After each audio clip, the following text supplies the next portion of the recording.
ఋతు గ్రంథం 1వ అధ్యాయం 1వ వచనం మనం చదివితే, న్యాయాధిపతులు ఏలిన దినములయందు దేశములో కరువు కలుగగా యూదా బెత్లెహేము నుండి ఒక మనుష్యుడు తన భార్యను 2 కుమారులను వెంటబెట్టుకొని మోయాబు దేశమున కాపురముండుటకు వెళ్ళెను. ఆ మనుషుని పేరు ఎలిమెలెకు, అతని భార్య పేరు నయోమి, అతని 2 కుమారుల పేరు మహ్లోను, కిల్యోను. వారు యూదా బెత్లెహేము వారైన ఎఫ్రాతీయులు. వారు మోయాబు దేశమునకు వెళ్ళి అక్కడ కాపురముండిరి. దేవునికి మహిమ కలుగును గాక. ఈరోజు మనం ఈ 2 వచనాలని కలిపి ధ్యానం చేయబోతున్నాం. 1వ వచనం 2వ వచనాన్ని కలిపి ధ్యానం చేయబోతున్నాం. నా దేవుని ప్రియులారా, మనం గమనిస్తే వాక్యమును గనక మనం ఆలోచన చేస్తే, పరిశీలన చేయగలిగితే, ప్రజలు తమ ఇళ్లను అలాగే వారసత్వాలను వదిలిపెట్టి ఏంటి అంట ఇండ్లను వారసత్వపు యొక్క హక్కులను విడిచిపెట్టి వదిలివేసి వేరే దేశానికి వెళ్ళిపోయారంటే ఇది అతి దుర్భరమైన కరువై ఉండాలి.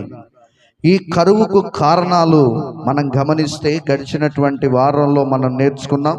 ఈ కరువుకు కారణాలు మనం నేర్చుకున్నాం. ఏమని నేర్చుకున్నాం? న్యాయాధిపతులు ఏలిన కాలములో ప్రజలు తరచుగా దేవుణ్ణి వదిలిపెట్టి ఆయన ఆజ్ఞలను మీరి దైవత్వము లేని వాటిని పూజించేవారు. అందువలన దేవుడు సృష్టికర్తను మరిచి సృష్టిని పూజించటం ఆనాటి ఇశ్రాయేలీలు మొదలుపెట్టారు.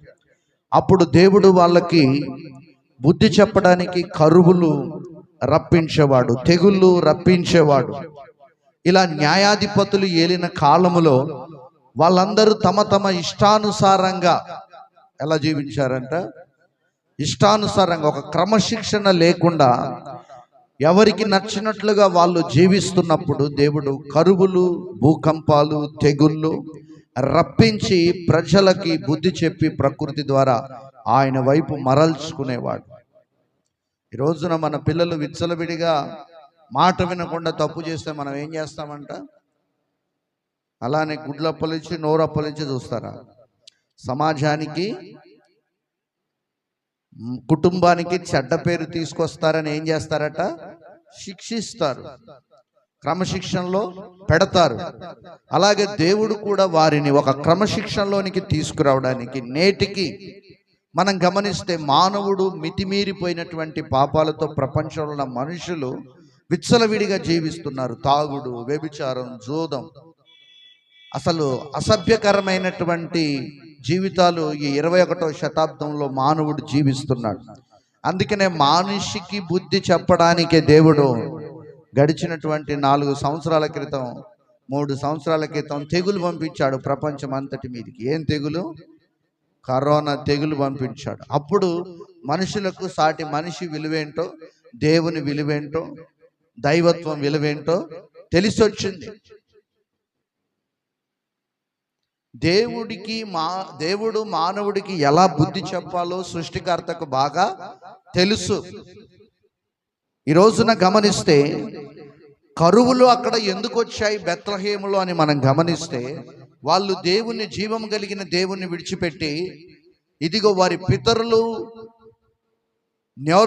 ఐగుప్తులో సేవించినటువంటి విగ్రహారాధన సంబంధమైనటువంటి ఆచారాలు, అమేలికీలతో, ఫిలిస్తీయులతో సహవాసాలు, దేవునికి అసభ్యకరమైనటువంటి కార్యకలాపాలు జరిగిస్తూ దేవుణ్ణి ఆరాధించకుండా, మందిరంలో ఆరాధన జరిపించకుండా ప్రతివాడు తన ఇష్టానుసారంగా ప్రవర్తిస్తున్నటువంటి తీరులో దేవుడు ఘోరమైనటువంటి కరువులు రప్పించాడు.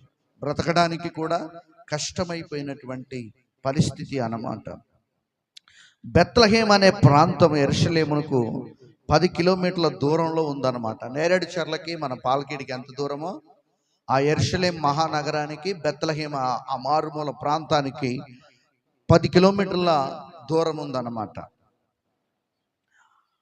అది అందమైనటువంటి జనపదంతో నిండి ఉంది.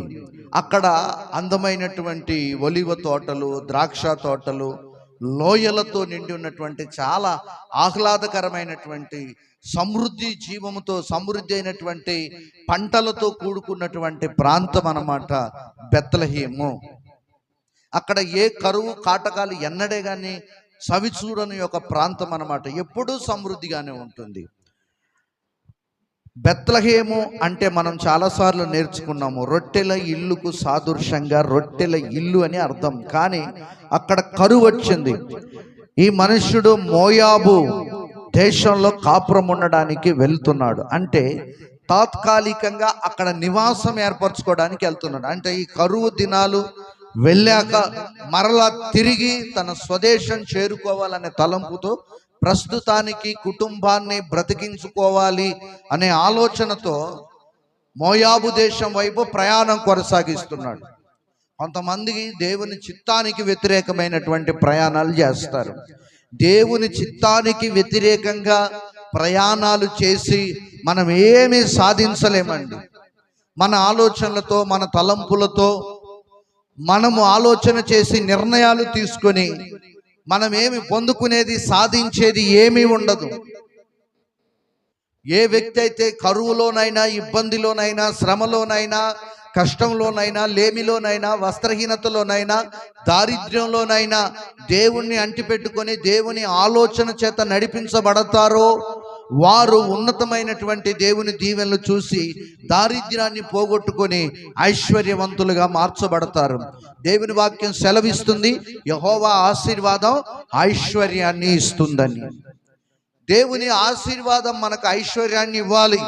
మన ఆలోచనలు, మన తలంపులతో మనం ఏ బిజినెస్లు చేసినా, ఏ వ్యాపారాలు చేసినా, ఏ పనులు చేసినా కూడా, ఏ పెట్టుబడులు పెట్టినా కూడా అది దైవ చిత్తం కాకపోతే నష్టాలు చవి చూడాల్సి వస్తుంది, లాస్ అవ్వాల్సి వస్తుంది. అందుకనే చిన్న పని చేసినా, చిన్న పని సంకల్పించినా, చిన్న ప్రయాణాన్ని సంకల్పించినా దేవుని చిత్తానుసారంగా చేయాలి. ఈ మధ్యలో మన పాలకిండి నుంచి ఒక కుటుంబం విజయవాడ వెళ్ళారు, అక్కడ సంపాదిద్దామని. ఎలిమెలెకు వాళ్ళ కుటుంబం గనక మోయాబు దేశంలో సంపాదించుకుందామని వెళ్ళారు. మొన్న ఫోన్ చేసి ఒక అరగంట మాట్లాడాను.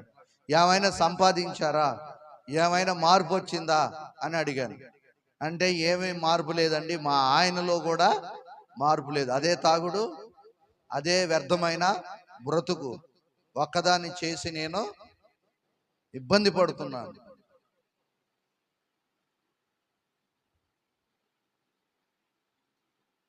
దేవుని సన్నిధిలో, దేవుని ప్రజల మధ్య, సంఘ సహవాసం మధ్య మనం ఉన్నప్పుడు దేవుడు మనల్ని పోషిస్తాడండి. వెనకడికి పెద్దల నానుడి మోటు సామెత, దూరపు కొండలు ఎలా ఉంటాయంట, నునుపుగా ఉంటాయి.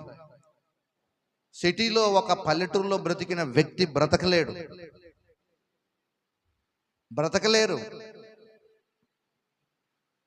ఎలిమెలెకు వారి కుటుంబం మోయాబు దేశం వైపు కరువు సమయంలో ప్రార్థనతో నిర్ణయాలు తీసుకొనకుండా, ఆత్మీయుల సహవాసం వదిలి, సంఘ సహవాసం వదిలి, దేవుని మందిరపు యొక్క నీడను, దేవుని రెక్కల యొక్క నీడను, ఆశ్రయాన్ని వదిలి సొంత నిర్ణయాలతో భార్యాభర్తలు ఒక రాత్రి ఆలోచన చేసుకొని పిల్లల్ని వెంటబెట్టుకొని ఎటువైపు ప్రయాణం చేస్తున్నారట, మోయాబు దేశం వైపు ప్రయాణం చేస్తున్నటువంటి దేశం, వెళ్ళాలనుకున్న దేశం, అది ఏమైనా అందమైన సుందరమైన పట్టణమా అంటే కాదు. అది పాపముతో నిండి ఉన్నది, వ్యభిచారంతో నిండి ఉన్నది, విగ్రహాలతో నిండి ఉన్నది. మనుషులకు విలువలేని ప్రాంతం అది. వరస వావి లేకుండా విచ్చలవిడిగా జారత్వం జరిగించే ప్రాంతం అది. అలాంటి జారత్వం జరిగించే ప్రాంతానికి వీళ్ళు ప్రయాణం కొనసాగిస్తున్నారు. మనం ఆదికాండం గనక వెళ్తే అబ్రహాము పనివారికి, లోతు పనివారికి పంచాది వచ్చిందనమాట. వచ్చినప్పుడు ఇదిగో దూరము కన్నులెత్తి దూరంగా చూసి పచ్చగా ఉన్నటువంటి సోయారు ప్రాంతాన్ని ఎంపిక చేసుకొని, నీ సావు నువ్వు చావు, నా జీవితం అయితే అందంగా ఉంటుంది, లగ్జరీ లైఫ్ నేను జీవిస్తానని అందమైనటువంటి ప్రాంతాన్ని కన్నులెత్తి చూసి ఎంచుకొని దైవ చిత్తం లేని ప్రయాణం చేశాడు. ఎవరు? లోతు.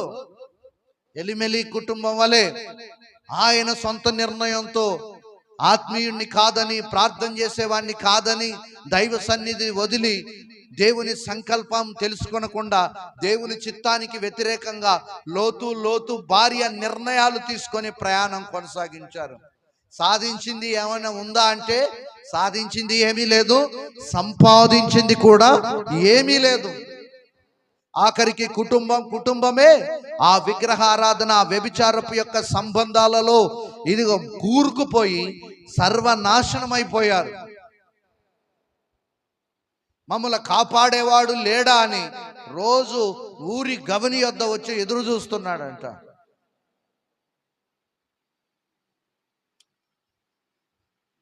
కొన్ని నిర్ణయాలు మన జీవితాల్ని పతనావ స్థితిలోనికి తీసుకెళ్తాయి. ఆలస్యమైన దేవుని నిర్ణయం చొప్పున మనం ముందుకు కొనసాగాలి. అబ్రహాము వలె దేవుని నిర్ణయం చొప్పున మనం ప్రయాణం చేసినప్పుడు కరువైన, ఖడ్గమైన, వస్త్రహీనతైన, లేమైన, దరిద్రమైన మనల్ని ఏం చేస్తాడట?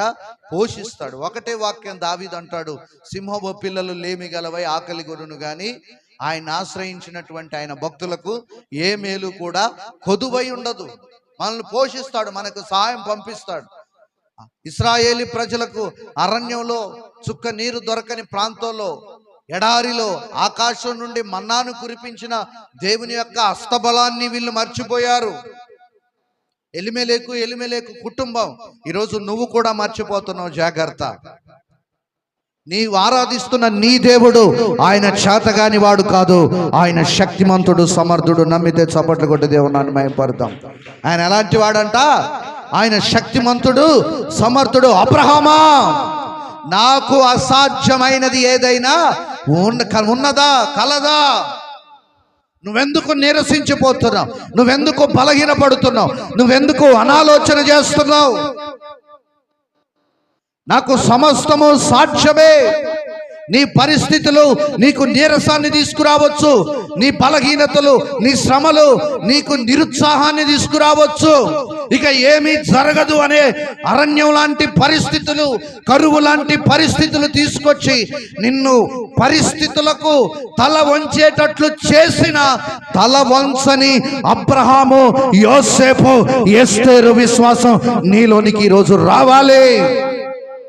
గట్టిగా చెప్పండి, గట్టిగా చప్పట్లు కూడా దేవుని మహిమపరచండి.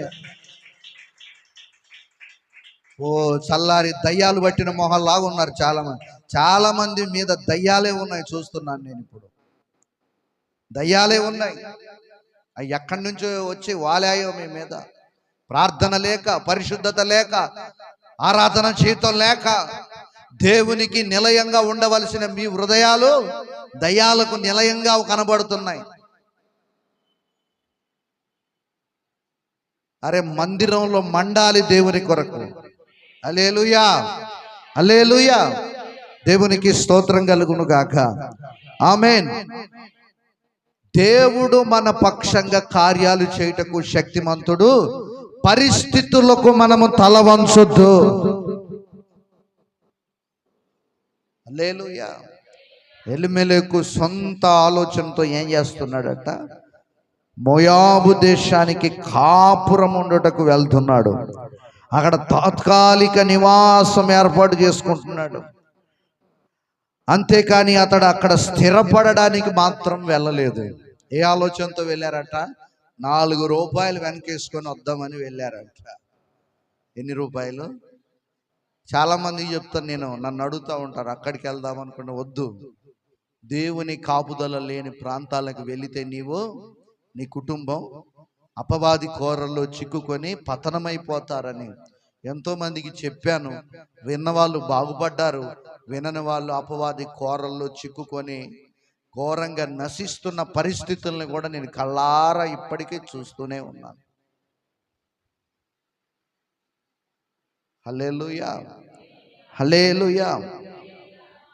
అతడు తన భార్యను 2 కుమారులను తీసుకొని బయలువెళ్తున్నాడు. అది పరిమితి కలిగినటువంటి కుటుంబం. 2 కుమారులు, తల్లి, తండ్రి. అతడు మోయాబు గ్రామానికి వలస బయలుపోతున్నాడు అన్నమాట. రొట్టెల గృహములో రొట్టెలే కరువయ్యాయి అన్నమాట. ఆ రోజుల్లో ఏమయ్యాయట? రొట్టెలే కరువయ్యాయి. తన పితరుల దేశాన్ని వదలలేక వదిలి వెళ్తున్నాడు. వదలలేక కష్టంగా వెళ్తున్నాడు. అంటే భార్య యొక్క ఒత్తిడి ఎక్కువైందని అర్థమవుతుంది. ఎవరి ఒత్తిడి? భార్య ఒత్తిడి. ఏమని, ఇక్కడ మనం బ్రతకలేమో, ఇక్కడే చస్తావేంటి, లేచి పక్క దేశానికైనా వెళ్ళి పిల్లల్ని మనం బ్రతుకుదాం, వాళ్ళని పోషిద్దాం, వాళ్ళకి పట్టడి అన్నం అన్న పెడదామని అతన్ని బాగా ఒత్తిడి చేస్తుంది. ఏం చేస్తుందట? ఒత్తిడికి తల వంచి వెళ్ళలేక, ఏంటంటే సంధ్య వెళ్ళలేక వెళ్తుంది. ఒత్తిడి, పరిస్థితులకు తల వంచాడు. వెళ్ళలేక కష్టమైన మనసుతో వెళ్తున్నాడు. ఎలిమెలెకు, ఈ పేరుకి అర్థం దేవుడే రాజు, మామూలు పేరు కాదు. ఎవరంట? దేవుడే నా రాజు అని అర్థం. నయోమి పేరుకి అర్థం అనగా దేవుడు మధురమైన వాడు. రాజు మధురమైన వాడు. మామూలు పేర్లు కావన్నమాట వాళ్ళకి. అలాగే దేవుడు రాజు, దేవుని స్వభావము గుణగణాలు మధురమైనవి. ఈ భార్యాభర్తల పేర్లు చక్కగా దేవుని యొక్క నామస్తుతిని, మహిమను ధ్వనిస్తున్నాయి అన్నమాట. వారి పేర్లు వింటేనే, అంటే దేవుని నామం మహిమపరచబడే రీతిగా ఉన్నాయి వాళ్ళ పేర్లు. ఇద్దరి కుమారుల పేరు మహులోను, కిల్యోను. ఈ ఇద్దరి పేర్లు జంట పదాలుగా మనకు కనబడుతున్నాయి, ధ్వనిస్తున్నాయి. అయితే వీరి పేర్లకు అర్థాలు అంత మంచిగా లేవు అన్నమాట. వారి పేర్లకు అర్థాలు అంత మంచిగా లేవు. మహులోను అంటే జబ్బు మనిషి. దేవుని ప్రజలై ఉండి ఏం పేరు పెట్టుకోవాలి? ఈరోజు క్రైస్తవులకు జాడ్యాలు ఎక్కువయ్యాయండి. పాస్టర్ గారు, క్రైస్తవ పేరు పెట్టుకుంటే రిజర్వేషన్ రాదంటని ఫోన్ చేశారు ఈ మధ్య నాకు. 2-3 ఒక్కరు కాదు, సోమవారం నుంచి, ముకుందపురం నుంచి, పాల్గీన్ నుంచి. అయితే డేట్ ఆఫ్ బర్త్ సర్టిఫికెట్ ఇస్తారు కదా, అంతే, అదేనా? దాంట్లోనే ఒక పేరంట, చర్చిలో ఒక పేరంట, బళ్ళే ఒక పేరంట. ఎన్ని పేర్లు? సర్టిఫికెట్లో ఒక పేరు, చర్చిలో ఒక పేరు, స్కూల్లో ఒక పేరు. భయపడి వస్తున్నారు దేవుని రాజ్యానికి, అసలు పోరు. హల్లెలూయా. చచ్చిపోతున్నారు దేవుని పేరు పెట్టుకోమంటే. ఫస్ట్ ఏమన్నారు? ఉజ్జీవంగా పిల్లలు పుట్టగానే ఫలాని నిసి, ఫలాని హెప్సిబా అని అనుకుంటారు. కానీ ఇలాంటి పరిస్థితులు రాగానే అధికారులు ఈ పేర్లు పెట్టుకుంటే మీకు రిజర్వేషన్లు రావు. పేరుకు రిజర్వేషన్కి సంబంధం ఏంటి అసలు అని ఈ మధ్య భయపడి వస్తున్నారు చాలా మంది. హల్లెలూయా. అంటే అందరం పోయే కాలం దగ్గర పడిందని అర్థం. దేవుని నామము ఎవడు ఒప్పుకుంటాడో వాళ్ళ పేరు పరలోకంలో యేసయ్య ఒప్పుకుంటాడు. ఇక్కడ మీరు ఒప్పుకోలేదు, భయపడిపోతున్నారు అనుకో, అక్కడ ఆయన మీరెవరో నాకు తెలియదు, నేను ఎరగనంటాడు. అర్థమవుతుందా? ఇక్కడ మహులోను, కిల్యోను, వీరిద్దరి పేర్లకు మహులోను అంటే ఎవరంట? జబ్బు మనిషి. కిల్యోను అంటే బలహీనుడు. జబ్బు మనిషి, ఒకడేమో జబ్బు మనిషి పేరు అర్థం, ఒకడేమో బలహీనుడు. ఈ రెండు పేర్లు మాత్రం ప్రవచనాత్మకమైనటువంటి పేర్లు అన్నమాట. రోగాలను, బలహీనతలను పోగొట్టి స్వస్థపరిచే సర్వశక్తి కలిగిన దేవుడు యేసయ్యే అనే అర్థమిచ్చే అన్నమాట ఈ రెండు పేర్లు. బలపరిచేవాడు, స్వస్థపరిచేవాడు యేసయ్య తప్ప మరొకరు లేరు అని అర్థాన్ని కూడా ఇచ్చే, ప్రతిధ్వనిస్తాయి అన్నమాట.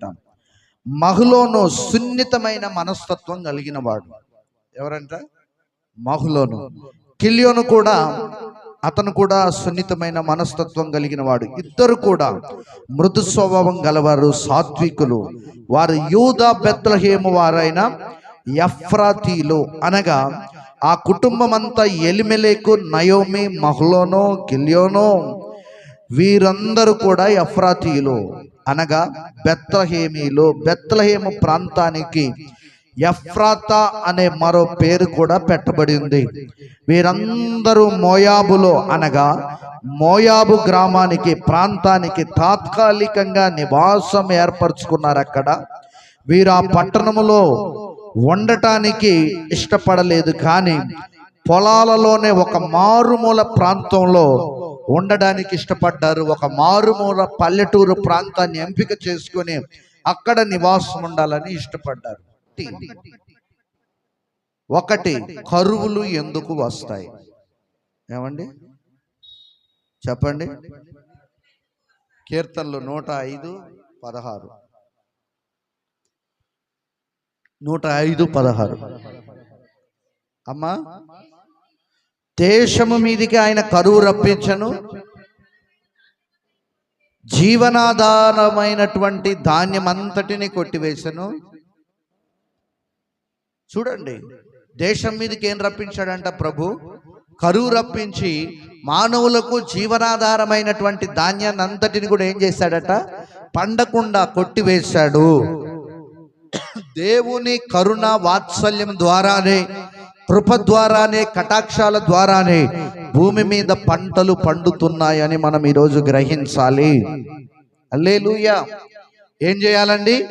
గ్రహించాలి. మనం ఆ గ్రహింపు కలిగి ఉండాలి.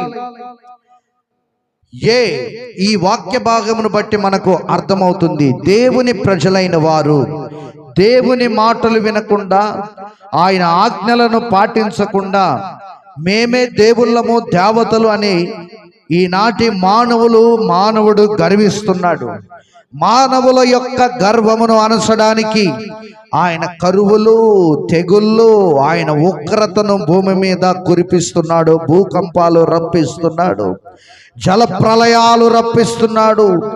దేవుడు తాను కలగజేసిన ప్రకృతి ద్వారానే మానవులకు బుద్ధి నేర్పుతూ వస్తున్నాడు, బుద్ధి చెప్తూ వస్తున్నాడు అన్నమాట. ప్రకృతి ద్వారానే మనుషులు ఏమనుకుంటున్నారు? మేమే దేవుళ్ళం, మేమే దేవతలం అనే స్థాయికి వెళ్ళిపోయారు. అందుకనే కరువులు అన్ని రప్పించి మానవులు మేమెందుకు పనికిరాని వారము దేవుని ముందు అనుకునేటట్లుగా బుద్ధి నేర్పుతున్నాడు. హల్లెలూయా. దేవుని కంటే గొప్పవారు ఎవరైనా ఉన్నారా ఇక్కడ? అమ్మా, ప్రైజ్ ది లార్డ్. చాలా సంఘాలలో దేవుని కంటే గొప్ప వాళ్ళు ఉంటారు. ఫాదర్ గారులు, పాస్టర్ గారులు, పాస్టర్మ గారులు. వాళ్ళకి ఇంకా వాళ్ళే విగ్రహాలు, అందులో వాళ్ళే విగ్రహాలు అన్నమాట. మొదటి రాజుల గ్రంథం 17వ అధ్యాయం 1వ వాక్యం. మొదటి రాజుల గ్రంథం 17వ అధ్యాయం 1వ వాక్యం. అంతటా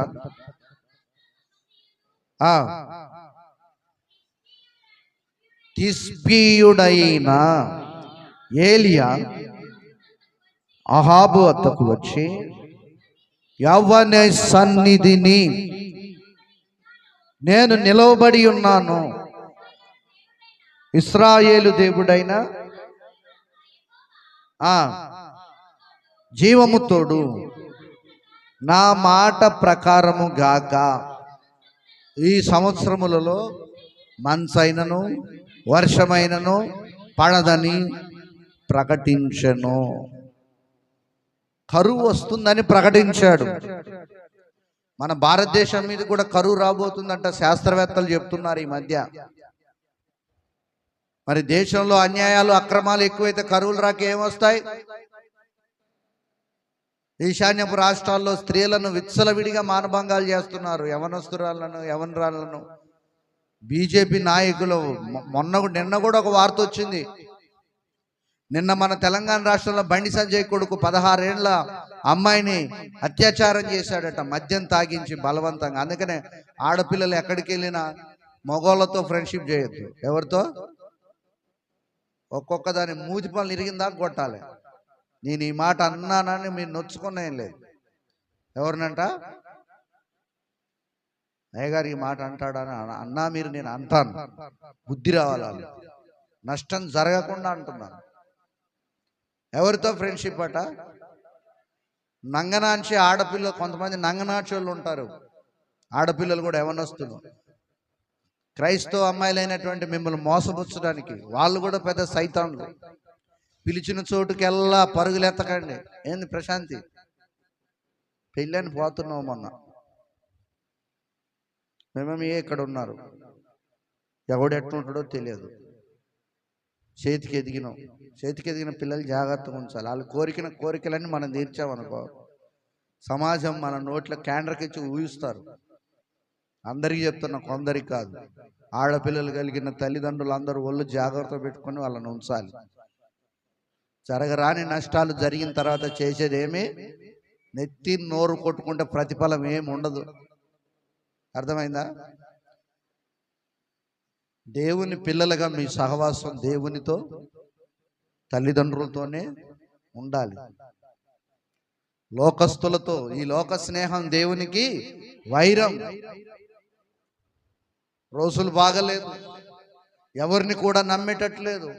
సొంత తండ్రిని కూడా నమ్మని పరిస్థితుల్లో అలాంటి జుగుసాకరమైన అసలు వర్ణించలేని మాటలు కలిగినటువంటి రోజుల్లో మనం ఉన్నాం. అర్థమవుతుందా? అందుకనే జాగ్రత్తగా ఉండాలి. మూతిపళ్ళు రాలిందా కొట్టాలి. కొట్టకపోతే మాట వినరు. 16 సంవత్సరాలు 15 సంవత్సరాలు లేనివాడు కూడా నేను చూస్తున్నాను. ప్రయాణం చేస్తున్నప్పుడు సిగరెట్లు తాగుతున్నారు, మందు తాగుతున్నారు పిల్లగాళ్ళు. తల్లిదండ్రులు ఏం చేస్తున్నారు? వాడు ఎడిపోతున్నాడు, ఏం చేస్తున్నాడు, వాళ్ళని పట్టించుకోవాల్సిన ఆలోచన మీకు లేదా? వాడే వస్తాలే, మేము ఫలానా ఇంటికాడ పడుకోకుండా నేను వేరే వాళ్ళ ఇంటికాడ పడుకుంటానంటే ఎందుకు పడుకొని ఇస్తున్నావు?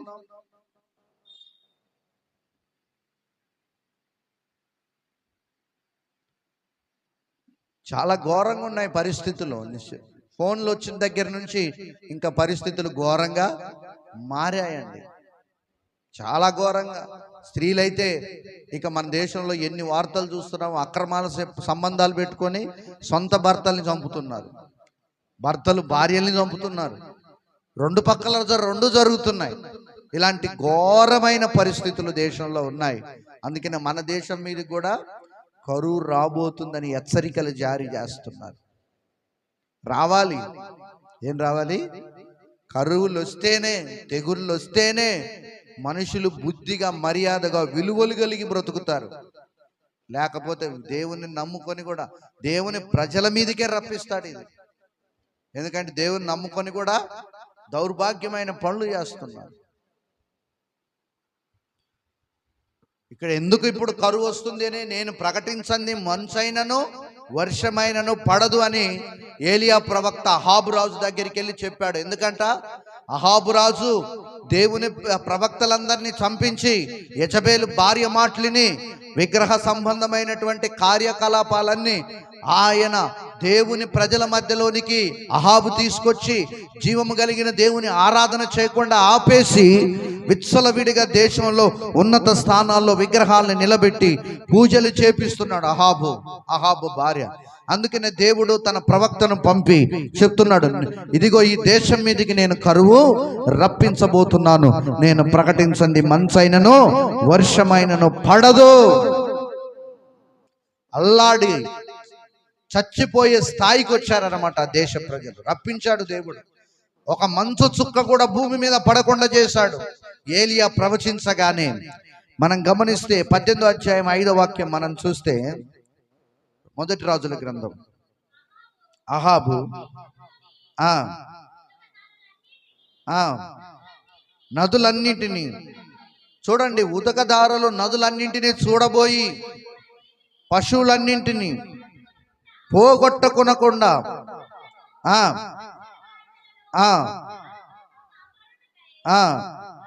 మనకు చూడండి, అంటే అక్కడ గడ్డి కూడా మొలవని పరిస్థితి, నేల నెర్రలు విడిచాయి.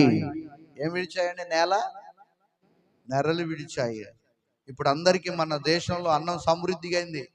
అన్నం విలువ ఎవరికి తెలియటం లేదు. 2001లో మనకు కరువు వచ్చింది.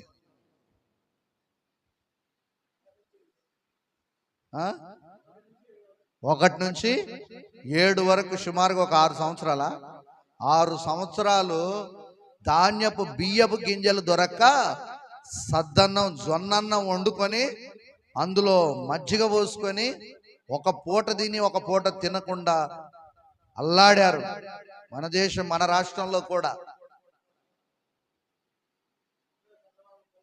8th క్లాస్ నేను అప్పుడు.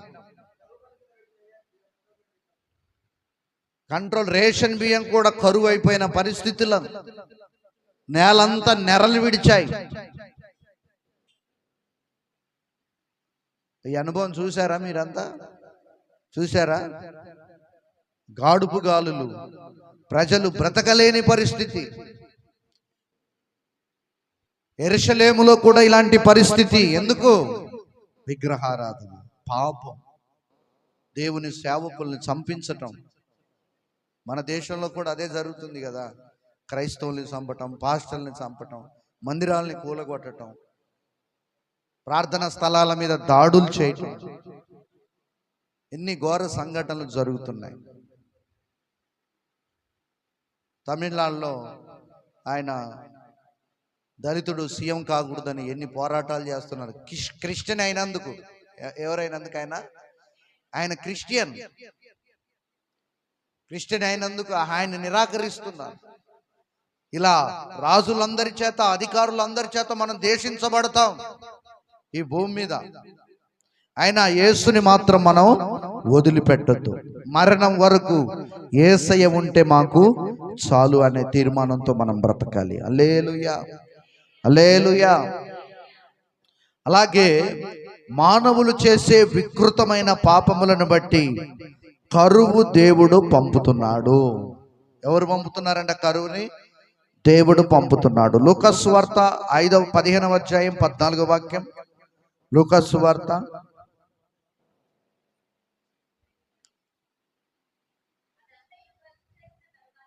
15.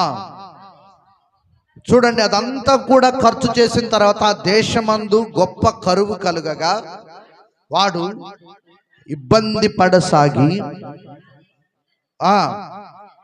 చూడండి ఏమొచ్చిందంట? కరువు. ఆ దేశంలో కరువు వచ్చింది. సమృద్ధి ఉన్నప్పుడు ఏం చేశాడంట? విచ్చలవిడిగా ధనాన్ని ఖర్చు పెట్టాడు. ఈరోజు మనకు భోజనము సమృద్ధిగా దేవుడు ఇస్తుంటే అందరు కుడితి తొట్లల్లో వేస్తున్నారు. ఆ లేమి రోజులు కూడా రాబోతున్నాయి. కేజీ అన్నం ఇంట్లో, అమ్మ నిద్రపోకండి, కేజీ అన్నం ఇంట్లో 8 మంది తినే పరిస్థితి వస్తుంది.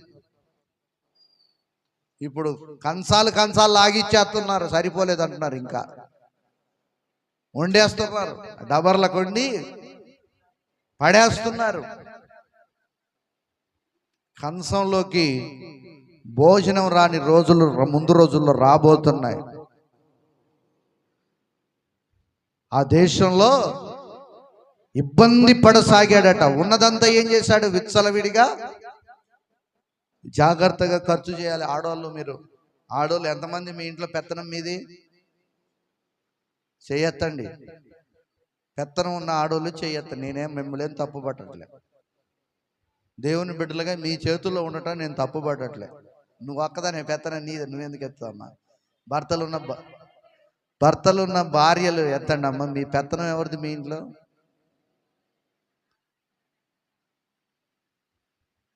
ఏంటండి అందరూ అంటే మీరందరూ పెత్తనం ఉన్నోళ్ళని నాకు అర్థమైంది. నిజాయితీగా చేయలేపటం లేదంటే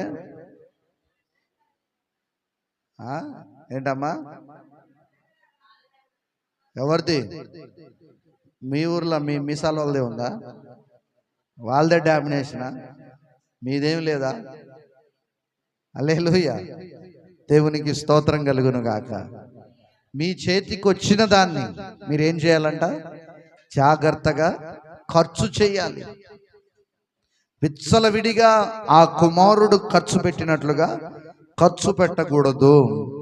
అధికారం దేవుని బిడ్డలైన మీలోనే ఉండాలి. కొంతమంది మీకు అధికారం ఇవ్వకుండా ఎందుకు దుర్వినియోగం చేస్తారేమని వాళ్ళకి భయం.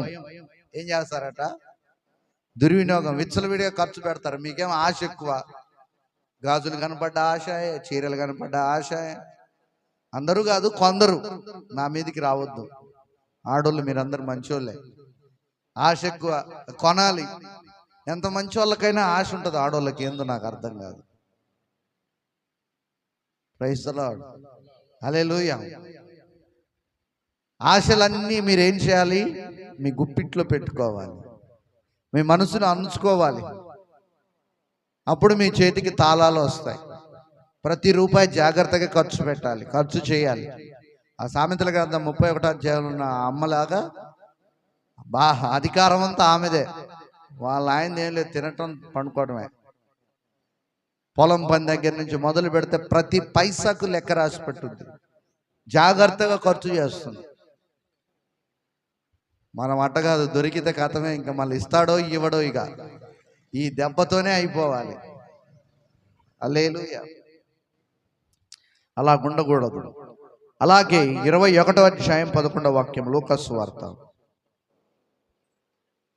ముగింపులో కొద్దాం, వచ్చే వారం నేర్చుకుందాం, మిగతాయి చాలా ఉన్నాయి. అక్కడక్కడ గొప్ప భూకంపాలు కలుగును, తెగుళ్ళును కరువులను తటస్థించును, ఆకాశము నుండి గొప్ప సూచనలు. ఇవన్నీ జరగక మునుపు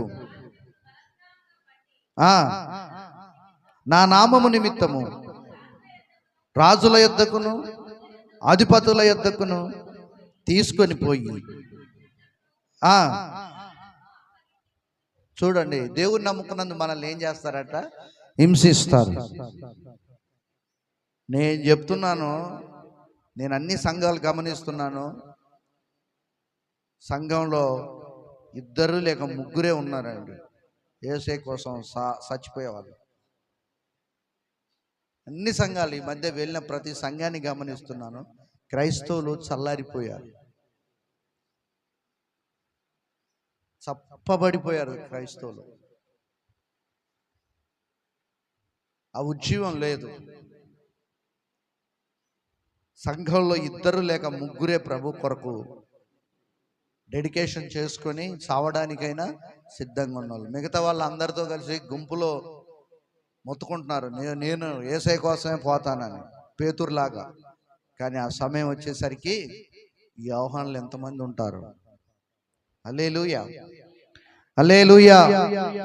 గట్టిగా స్తోత్రం చెప్పండి, హల్లెలూయా. ఇర్మియా గ్రంథం 14వ అధ్యాయం 1 నుంచి 9 వచనాలు.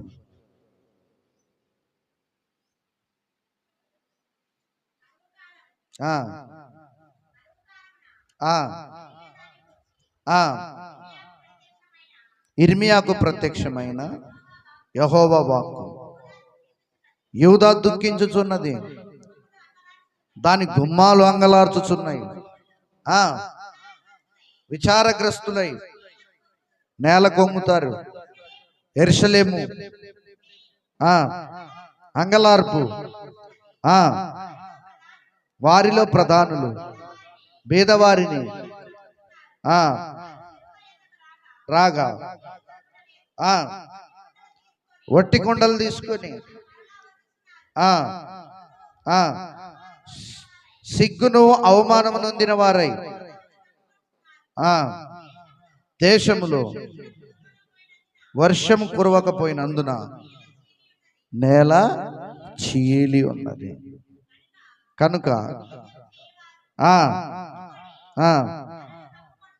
చూడండి ఎంత కరువు వచ్చిందనమాట.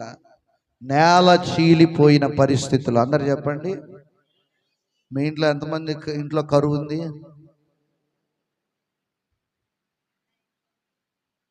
హల్లెలూయా, హల్లెలూయా. కరువులకు కారణం ఏంటంట? దేవుని చిత్తానికి వ్యతిరేకంగా మన ప్రయాణం.